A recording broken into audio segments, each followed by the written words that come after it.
Bill Yates and his wife Joan shared a modest apartment in the bustling core of downtown. Both were 26, married young at 22 after a fast-moving romance that had swept them up in its intensity. Only recently had they celebrated their 4th wedding anniversary, their marriage appearing strong, steady, and affectionate despite the constant pull of their demanding careers. Bill was tall and wiry, a little over 6 feet, with thick, wavy light brown hair that seemed permanently tousled, no matter what he did. Joan, standing at 5'6", had a softer build, not as slim as some but with a figure that caught attention wherever she went. Her light brown hair framed a face that retained an air of innocence, like the girl next door who grew up playing with the neighborhood boys, but always seemed set slightly apart from them. Bill earned his living as a plumber, a trade that, in their town, was as lucrative as it was indispensable. Even the smallest clog seemed to call for a professional, and his reputation for reliable, skillful work ensured that money never stopped flowing in. Joan, meanwhile, had just graduated law school and secured a position with a respected mid-sized firm. Her salary was solid, respectable, but for now Bill's income still outweighed hers. On the surface, their marriage looked enviable. Busy schedules left little free time, but they carved out moments for each other. Moments that were intimate, passionate, sometimes tender, sometimes wild. Joan had known a few lovers before Bill, while his past was far more colorful. Women had always been drawn to him, but from the moment Bill had met Joan, she had consumed him, leaving no room for anyone else. Their story had begun at 21, in the dim light of a noisy club, and by the next year they were exchanging vows, convinced that they'd found forever. Coming from large families, both longed to build one of their own.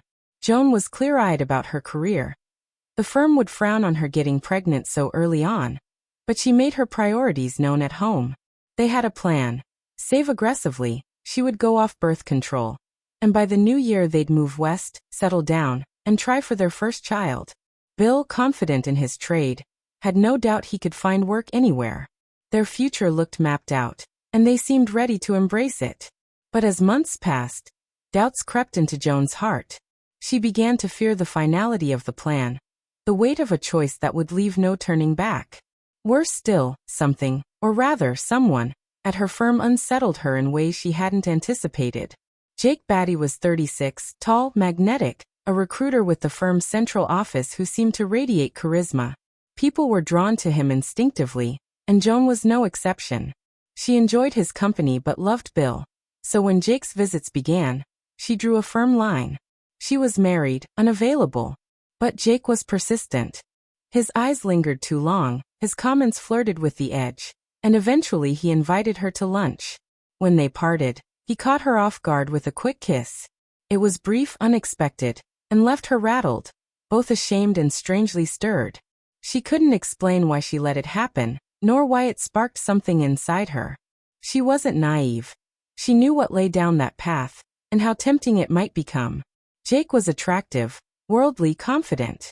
And yet he would be gone in 2 weeks, back to the main office 1,000 miles away. Bill noticed something had shifted. Joan seemed distracted, her eyes carrying a faraway look, her demeanor different. When he asked, she brushed it off. Work stress, nothing more. Jake, emboldened by the charge between them, made a final offer. A weekend away at a lakeside resort. 3 days, just the two of them, no strings, no future. Just indulgence, then closure. Joan's immediate reaction was refusal. She wouldn't cheat. She wouldn't lie. And yet, the guilt of entertaining his advances, of keeping them hidden from Bill, gnawed at her. Jake countered with a different proposition. Tell Bill. Ask him. Frame it as a final adventure before their life as parents began. If he loves you, Jake said with easy confidence, he might even say yes. That night, as Joan and Bill lay entwined, their bodies locked in the familiar rhythm of love, Joan's mind drifted elsewhere. Even in his embrace, Jake's face haunted her thoughts. When it ended, she pressed close and whispered with affection. Bill kissed her, murmured a soft reply. Then Joan drew in a breath and shattered everything. I met someone at work, she said carefully, feeling his body stiffen beneath her touch. She explained. Jake was from the central office, only here temporarily. He'd invited her away for a weekend before he left. She rushed to add that she would never cheat, never go behind his back, but wondered if he might allow it. Just once, before they settled down and built their family. Bill froze, then sat up slowly, staring at her as though searching for some hidden joke. There was none. Pain ripped through him, flashing across his face before it hardened into something impenetrable. Without a word, he rose, walked to the bathroom, and locked the door. Joan's pleas echoed against the wood, muffled by the sound of running water. Inside, Bill stood under the hot spray, letting it cascade over him as though it could wash away the wound she'd carved into his soul. She had been his everything, his anchor. Now all he felt was loss, something broken beyond repair. He moved mechanically when he emerged, drying off, brushing his teeth, packing his essentials into a small kit. Joan rushed to him, begging through sobs, swearing she would never go through with it, but his silence was heavier than any words. He dressed swiftly, folded his clothes into a bag, and with deliberate finality, walked out. The door slammed. The night air bit at his skin as he flagged down a cab. By midnight, he had a rental car and was driving west, his phone buzzing endlessly on the seat beside him until he powered it off. Hours later, he checked into a roadside motel, collapsed, and slept. By morning, clarity had set in. Over coffee at a diner, his eyes drifted to the classifieds. A plumbing firm in Mountain City needed hands. He made the call, removed the battery from his phone, and bought a burner at a convenience store. By noon, he had the job and a small rented room. He emailed his parents, vague but firm. He'd left Joan, they should handle his finances, and he wanted no contact with her. Days later, curiosity got the better of him. He asked a friend to keep an eye on Joan. Soon the messages poured in, emails from Joan, first apologetic, then desperate, then furious. He deleted them all unread. His friend reported more. Joan had turned to Jake. Photos surfaced of them together at the lakeside resort. Bill felt nothing. The decision was sealed. He filed for divorce, consulted a lawyer, and even pursued a case against Joan's firm. Time passed. Joan tried to reach his family, insisting she hadn't gone through with it, that she hadn't cheated. Bill disagreed. Asking for permission had been betrayal enough. His silence became her punishment, sharper than any words.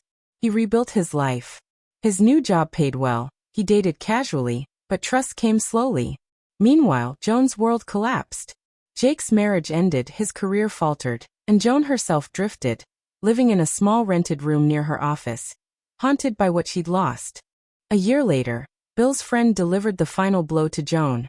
An envelope of photos from her weekend with Jake slipped onto her desk at work, along with word of the lawsuit. She signed the divorce papers uncontested. The settlement came through, $75,000. Jake's reputation crumbled.